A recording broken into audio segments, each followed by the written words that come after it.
Isang mapagpalang araw sa ating lahat. Isang mapagpalang araw. So ako nga po pala si Binibining ni Coach Limpot na kung saan ay itatalakay ko yung isang topic na kung saan ay hindi na italakay noong midterm. So ang itatalakay ko sa mga ito ay ang SLA o Sariling Ginangangkit o ASP o is Sariling Pag-aaral. So bago ang lahat ay alamin muna natin kung ano nga ba ang kahulugan ng sariling linangangkit. So, maaari bang pakibasa? Ito ay bersyong Filipino na SL Kit, Self-Learning Kit ng Ingles.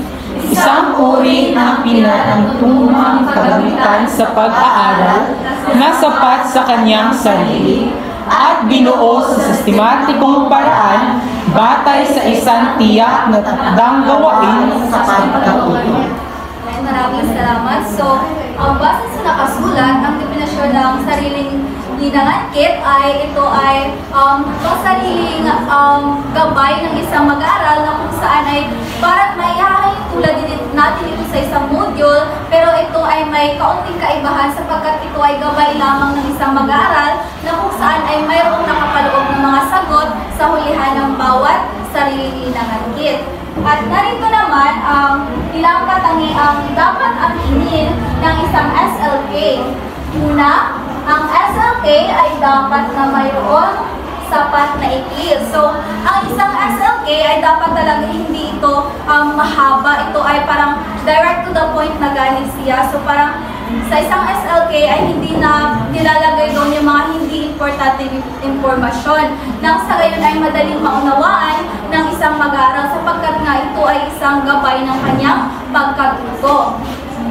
Naintindihan ba? Oo. Ayan, sa pangalawa naman ay gumagamit ito ng payak at malinaw na pananalita. So, ang SLK ay kinakailangan na madali lamang intindihin. So, hindi dapat inilalagay doon yung mga salita na mahirap unawain ng isang mag-aaral kasi nga ito ay kanyang gabay, kung kaya dapat talaga na ito ay madali lamang sa kanya na unawain kung ano nga ba yung mga nakapaloob dito.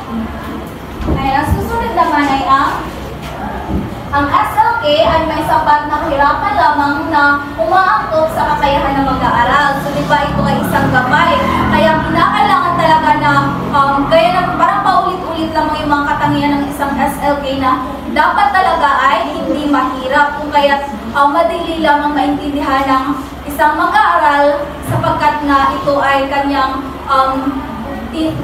tinitingnan o ginagamit bilang gabay sa kung ano nga ba yung tinatalakay na mga topics sa isang, maaari sa isang midterm na mga topics. So kung kaya dapat ay may sapat lamang talaga na kahirapan nang sa gayon ay madali lamang maintindihan ng bawat mag-aaral ang isang SLK. Ang susunod naman ay ang mga gawain sa KSP o SLK ay dapat na batay sa mga makatotohanang sitwasyon at mga kalagayang nakapapaloob sa karanasan ng mag-aaral. So, di ba, mas madali natin naiintindihan yung mga topic o yung mga inaalam natin ng mga bagay kung inihahalin tulad natin ito sa totoong buhay, di ba? Kapag sa mga makatotohanang sitwasyon, mas madali itong naiintindihan ng isang mag-aaral kung atin itong inahahalin tulad sa kung ano nga pa yung kanilang mga karanasan. Naintindihan ba? Opo.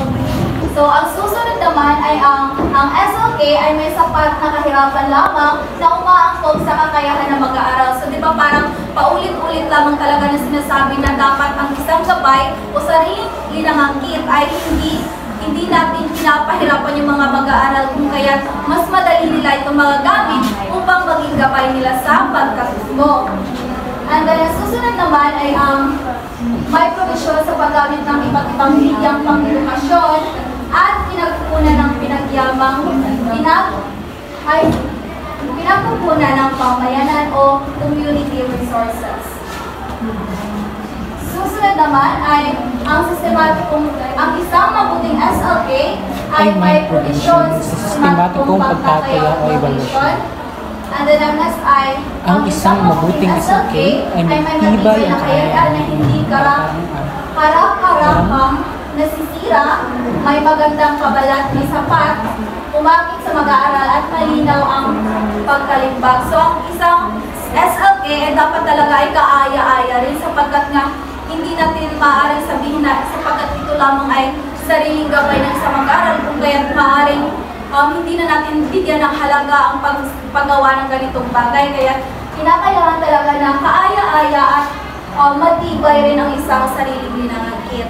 Malinaw? Yopo!